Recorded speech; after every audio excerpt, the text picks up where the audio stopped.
दोस्तों, कुछ जगहें ऐसी होती हैं जहां जिंदगी और मौत के बीच की दीवार बहुत पतली हो जाती है। और उन जगहों में सबसे डरावनी जगह एक सरकारी अस्पताल की मॉर्चुअरी है। यह कहानी है रमेश की, एक वार्ड बॉय जिसे एक रात ऐसी ड्यूटी मिली जो उसकी जिंदगी हमेशा के लिए बदल देगी। सन 2019 उत्तर प्रदेश के एक छोटे शहर का जिला सरकारी अस्पताल। रमेश पिछले 3 साल से यहाँ वार्ड बॉय की नौकरी कर रहा था। 24 साल का रमेश, घर में माँ, छोटी बहन, पिता नहीं थे। यह नौकरी उसकी मजबूरी थी।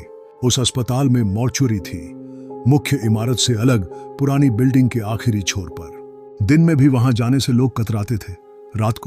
रात को तो कोई अकेला जाने की हिम्मत नहीं करता था।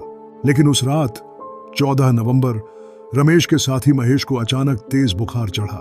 वो ड्यूटी नहीं कर सका। हेड नर्स ने रमेश को बुलाया। उसने कहा, रमेश, आज रात मॉर्चुअरी की ड्यूटी तुम्हें करनी होगी। 3 बॉडी है, रजिस्टर भरना, कोई दिक्कत नहीं होनी चाहिए। रमेश ने चाबी ली। उसके हाथ थोड़े कांप रहे थे, लेकिन उसने खुद को समझाया, यह तो बस एक कमरा है, शांत कमरा, मुर्दे कुछ नहीं करते। रात के ठीक 11 बजे रमेश ने मॉर्चुअरी का दरवाजा खोला। अंदर की हवा ठंडी थी, बाहर से कहीं ज्यादा। 3 स्लैब्स थे, तीनों पर सफेद चादरें। रमेश ने रजिस्टर खोला। बॉडी नंबर 1, 57 वर्षीय पुरुष, हार्ट अटैक। बॉडी नंबर 2, 40 वर्षीय पुरुष, रोड एक्सीडेंट। बॉडी नंबर 3, 55 वर्षीय पुरुष, अज्ञात कारण। रमेश ने एंट्री की और कोने की कुर्सी पर बैठ गया। उसने अपना फोन निकाला रात काटने के लिए। लेकिन मॉर्चुअरी में नेटवर्क नहीं था, बिल्कुल नहीं। वो अकेला था, 3 मुर्दों के साथ और एक टूटी हुई ट्यूबलाइट के साथ जो हर 10 मिनट में एक बार झिलमिलाती थी। पहला घंटा शांति से गुजरा।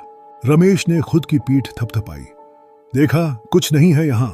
यह उसकी सबसे बड़ी गलती थी, क्योंकि रात अभी शुरू हुई थी।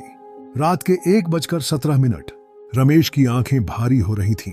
तभी उसने देखा, बीच वाले स्लैब की चादर नंबर 2 धीरे से हिली, बहुत धीरे, जैसे किसी ने अंदर से सांस ली हो। रमेश की नींद एक पल में उड़ गई। उसने आंखें गड़ाकर देखा, चादर अब स्थिर थी।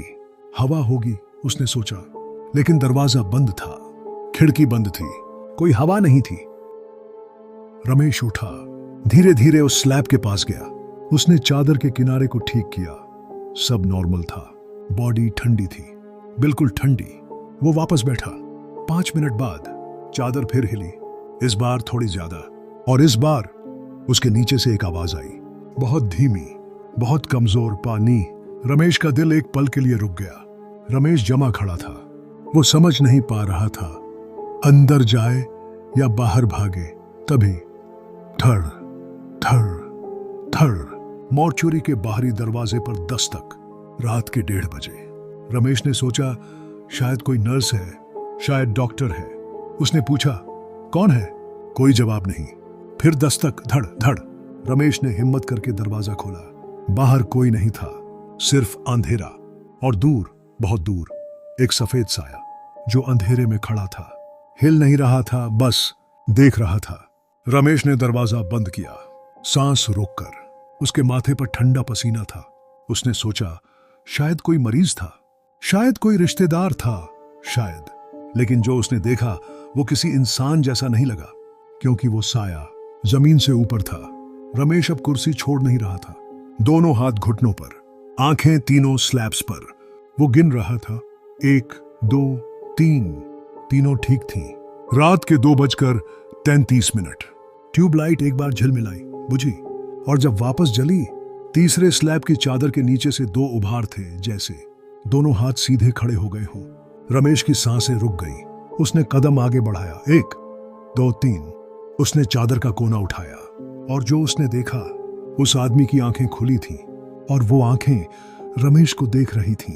रमेश चिल्लाया, इतना जोर से कि पूरी बिल्डिंग गूंज गई। ड्यूटी डॉक्टर वर्मा दौड़ते हुए आए। उन्होंने तुरंत चादर हटाई, उस आदमी की नब्ज देखी और उनका चेहरा पीला पड़ गया। यह जिंदा है, इसे आईसीयू ले जाओ अभी। वो 55 वर्षीय व्यक्ति, जिसे अज्ञात कारण से मृत घोषित किया गया था, वो सस्पेंडेड एनिमेशन में था। एक दुर्लभ मेडिकल कंडीशन जिसमें शरीर की सभी क्रियाएं इतनी धीमी हो जाती हैं कि सामान्य जांच में व्यक्ति मृत लगता है, उसे गलती से मॉर्चुरी भेज दिया गया था। अगर रमेश ने वो चादर नहीं उठाई होती तो वो आदमी सुबह तक सच में मर जाता। रमेश की वजह से एक इंसान की जान बची। डॉक्टर वर्मा ने उसका कंधा थपथपाया। तुमने आज बहुत बड़ा काम किया रमेश। जब डॉक्टर वर्मा उस आदमी को आईसीयू ले गए, रमेश वहीं खड़ा रहा, अकेला मॉर्चुरी में। उसने राहत की सांस ली और फिर पीछे मुड़कर देखा। स्लैब नंबर 8 खाली, स्लैब नंबर 2 खाली, स्लैब नंबर 3 खाली। वो आदमी तो आईसीयू गया था, लेकिन तीनों सफेद चादरें कहां थीं? कमरे में कोई नहीं था, दरवाजा बंद था। 3 बड़ी बड़ी सफेद चादरें जो उन तीनों बॉडीज को ढकती थीं, एक भी नहीं थी। रमेश ने वो रात कभी किसी को पूरी नहीं बताई। उसने अगले दिन ही नौकरी छोड़ दी और आज तक उस सवाल का जवाब नहीं मिला। वो चादरें कहां गईं? और वो सफेद साया जो मॉर्चुरी के बाहर खड़ा था, क्या वो उन दोनों का था जो रात भर वहीं थे, या किसी और का? दोस्तों, इस दुनिया में कुछ सवालों के जवाब नहीं होते।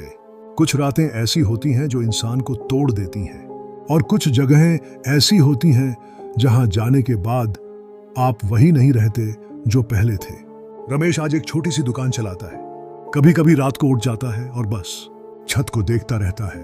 अगर आपके आसपास भी कोई ऐसी सच्ची घटना हुई है तो हमें कमेंट में जरूर बताएं। हम हर हफ्ते आपकी कहानियां यहां लाते हैं। और अगर आप पहली बार हमारे चैनल पर आए हैं तो सब्सक्राइब करें डरावनी को, क्योंकि यहां हर कहानी सच्ची है, हर डर असली है। मिलते हैं अगली रात अगली कहानी में।